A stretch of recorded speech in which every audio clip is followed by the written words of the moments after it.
Welcome back to Tutorial Tidbits. I'm Elizabeth St. Hilaire, and this week I'm going to show you how to make some wonderful watery collage paper that you can use in landscapes. I've got a landscape workshop that's open for registration this week. It's a 9-week pre-recorded workshop. It's going to be tons of fun, and I am going to comment on all uploads into the virtual classroom for the duration of the workshop, January 28th through March 25th. So you're going to get guidance and feedback from me every step of the way, and you're going to get pre-recorded lessons so you can watch them at your own time frame and on your own schedule. So anyway, if you've got a few minutes, let's go check it out.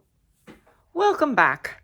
So in this lesson, I am going to show you how to make some collage paper for water. And that is something that I do with all these gel prints. In case you were ever wondering what I do with all these gel prints, is that I use them for collage papers.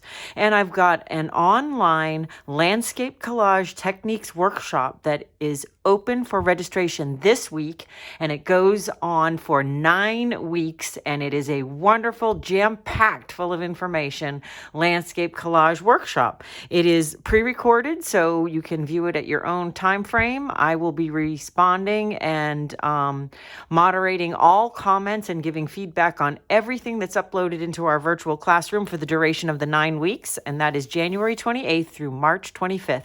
If you're interested in that, click on the little I button in the upper right-hand side of your screen for more information. Now, what I'm going to do is I'm going to show you a little sort of a technique that I use to create papers, collage papers for water. And I'm going to be using half of an old street map, my chair caning. This is my design stencil with joggles. For information on that, click in the I in the upper right-hand corner of your video screen. Joggles, stencil, chair caning, my 6-inch sprayer, my 8x10 gel plate. So the brayer and the gel plate, those can be found on my Amazon shopping list, as well as the paints. And the Amazon shopping list as well, in the upper right-hand corner, in the I button, you can get information on how to get to that. So the paint colors that I'm using are Golden Fluid Acrylics, Phthalo Green Yellow shade, Manganese Blue, Phthalo Blue Green shade, and Van Dyke Brown. Van Dyke Brown is my favorite color to darken everything down. I do have a darker blue than this, which I could go to, which is an anthraquinone blue, but I wanted to show you how I use Van Dyke Brown to darken down this blue to get to my final layer of very dark blue. So I'm also going to be using a scraper tool from Gel Press, and these are tools that you can use to scrape lines through the paint on the plate. They're flexible, and so they won't damage the plate, and they come with different teeth on all sides. So the folks at Gel Press gave me this fun tool, and I'm really enjoying it. So the first thing that I'm going to do is start really light. So let's actually incorporate into this also some iridescent gold deep fine. And I'm going to start with a very light base layer for my watery collage papers that I'm creating today. So I'm going to put a little bit of the gold and a little bit of the manganese blue. This is the lightest blue that I have. So a little bit of that and a little bit of the gold. And I'm going to roll it together with my 6-inch sprayer. I do love the 6-inch sprayer with the 8x10 plate because it spreads the paint really quick and easy, and it's nice. I'm also cleaning the brayer off on an open book, an old book. I roll the brayer off to clean the paint, and then I save all these open book pages, and these will also become base layers for collage paper in the future. So every time I want to roll the brayer off on a new place, I just flip the page, and eventually this book will come in handy for collage paper. So I'm going to open up the map, and I'm not going to use the colored side. I want to use the solid black side so that the colors on the map don't influence my print. So what I'm going to do is I'm going to be making multiple sheets of collage paper at once. So that's why I'm using the large sheet. So I'm going to do multiple light colored solids on this sheet, and it'll just allow me to keep moving around a large sheet. You can also do this with rice paper on a roll, which is also on my Amazon resource page. There's a wonderful roll of rice paper on there that I love to use. You can do it on any kind of oversized sheet of paper, but it's just nice to be able to move around an oversized sheet and make multiple pieces of paper at once without having to shuffle 4 or 5 or 6 8x10 sheets. It's all on one. So you just have to have a big work surface, a big table. Okay, so I want to basically cover this whole page with some light blue. So I've added gold to the first two. I'm using the manganese by itself now. I'm going to bring in a little green gold, put a little bit of that in with it. I want to sort of get watery, greenish, bluish, but I want to stay light. This might be a little dark. We'll put it on the part of the map with the dark ink coverage. Move over with another print. We're working from light to dark, and we do want with water a little bit of sparkle of light in it. So I don't want to I want to start with a pretty light base layer.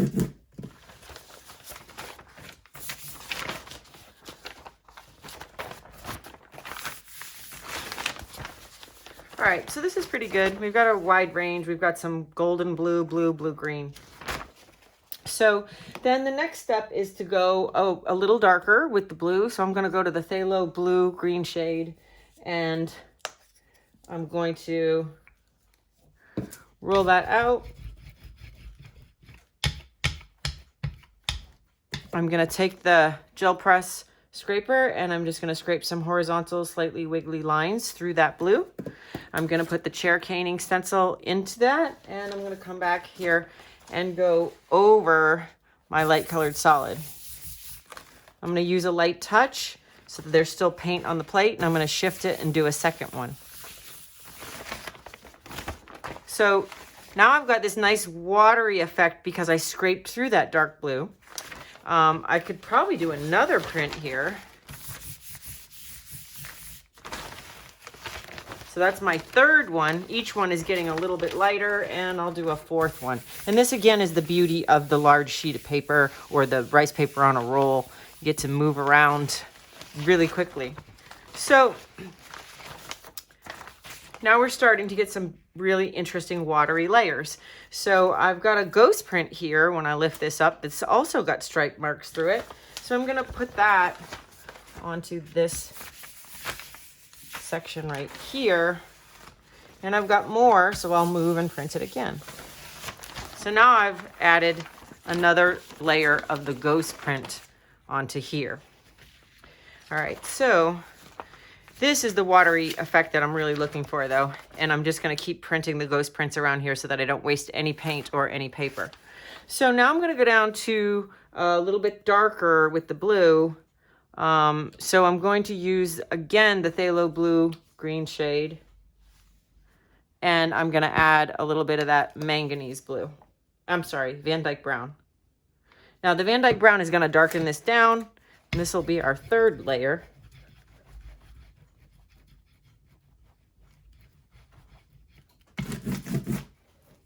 And again, I'm going to scrape through it.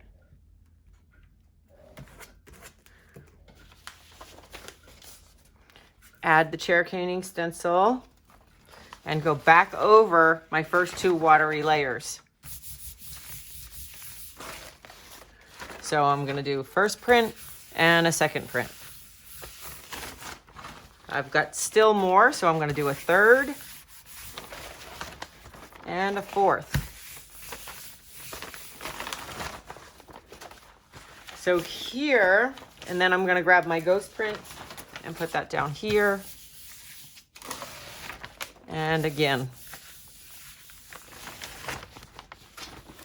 So everything on the bottom half of the page I can use for other things and can be base layers, but what I'm really looking for is what's going on right here. So this is starting with the light colored solid, going to the phthalo blue green shade and scraping through it, and then printing the stencil. So we're getting some wonderful watery lines, some lights and darks, and the chair caning overlapping. This one overlapped mismatched, which is what I'm going for. This one actually looks like it pretty closely lined up, which is impossible to do if you wanted to. So this starts to look a little more watery because of the misalignment and the chair caning over and over itself. So let's see if we can put some gold into the blue and perhaps interrupt that print on the left. I don't know how successful we'll be, but we'll see.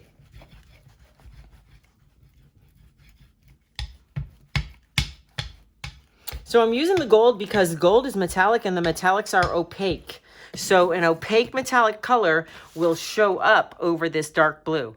A very highly translucent color will not show up over that dark blue. This is wonderful. This is exactly what I was going for with the wet, watery color. This is beautiful for water in landscapes. So if we get lucky with this side, we'll have a double bonus. But we've got this great sheet, and because we moved quickly, we've got base for other papers on the rest of the sheet. So let's do the same thing again. We're going to scrape through, and you can wiggle with your scraper. Put the stencil, I'm going to put it on the opposite direction, and print over the dark blue. So you can see that it does show up, and it's given us those wiggly lines, and that dark, gold is showing up over the dark blue. Wow, now this one's my favorite, and that one was my favorite, but this is beautiful watery color. So let's move down one, because I think there's actually potential for 4 sheets of good watery color. I think these two have a lot of potential. They're pretty watery now, so let's give them a dark blue. So we'll go with the phthalo blue-green shade, which is not quite darker than the layer that's previous. So I'm going to add a little bit of Van Dyke Brown, mix that up to darken it down to a nice, rich, dark blue.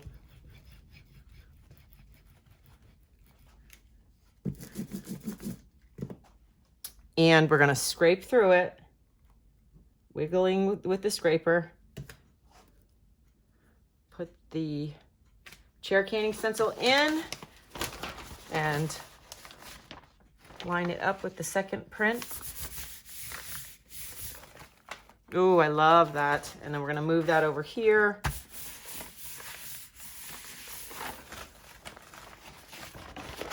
And again, I'm going to lift this up and print this over the bottom and over this one. So now I've got the top 2 beautiful landscape watercolors, and here's the 2 that we just did, the middle ones. So this is the darker, and this one is the second print, so it's a little lighter, but I love the watery effect. So let's take a little bit of the gold again and go with a little bit of the phthalo green shade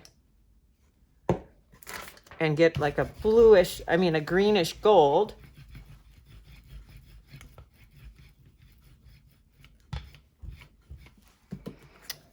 Put our wiggly lines in, and the chair caning stencil. And let's go over this.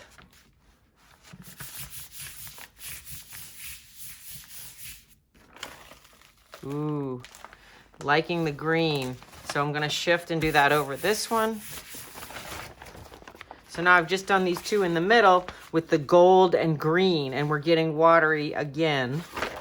We've got a different watery in the top that's got a little bit more sparkly lights in it because we had a lighter base layer which had gold. This is a little more subtle, more blue on blue. I'd like to do a manganese blue over that, I think. No, I think I really like that the way that it is. So let's address the bottom 2. Let's see if we can make a whole water, successful water out of this whole sheet. So the bottom 2 right now need to go. Let's pull this up and put the ghost print on here.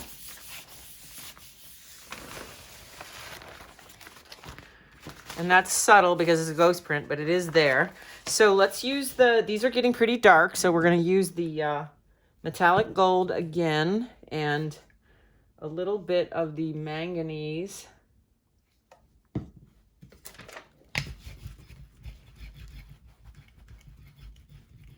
I've still got green in my brayer, so it's going to have a little bit of a green tint. It's going to look a little green anyway because the gold is basically yellow. And when you add that with the blue, you get green. So I'm going to wiggle my lines. Throw in the chair caning stencil. And let's put that over this. The gold will essentially bring back the lights in a paper that's gotten dark because the gold is opaque due to the metallic property of the paint. So that looks good. And we'll add this.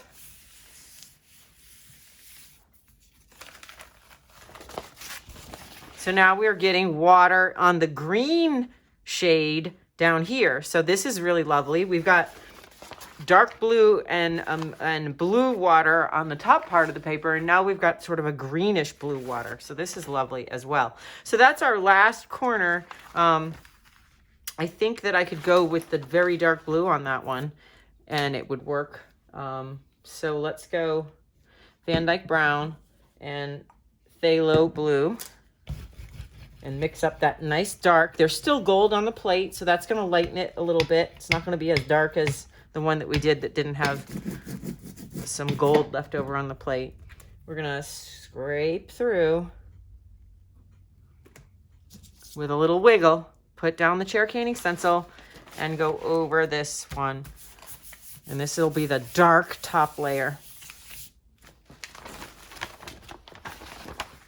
So that's giving us a little more contrast, a little more pattern. And I think I'd like to put that on this one as the second print. So there you have it. We have some beautiful collage paper for water using my chair caning stencil, the gel press scraper, and layering the same stencil over and over and over itself. And we've made what essentially amounts to 1, 2, 3, 4, 5, 6, 8.5 by 11 sheets. We've got enough water here to collage water forever. But we've got variety, and that is important. We have variety, so we have different things going on in this one and this one and so on. So we can come in here and rip little areas, and we have a lot of variety to choose from. So that's just one of the many, many, many techniques that's in my landscape collage workshop. It opens this week. It is 9 weeks. It's pre-recorded. You can watch at your own pace. I will be commenting for the duration of the dates of the workshop, but you also have access to the videos for 2 years afterwards. So if you want to go through it again and do a second project, or if you forget things and you want to re-watch them, they're available to you for 2 years after the end of the workshop. So it's going to be great. And give a click to the upper right hand corner of your screen where you see the little I for more information. Thank you so much for being here, and happy Friday.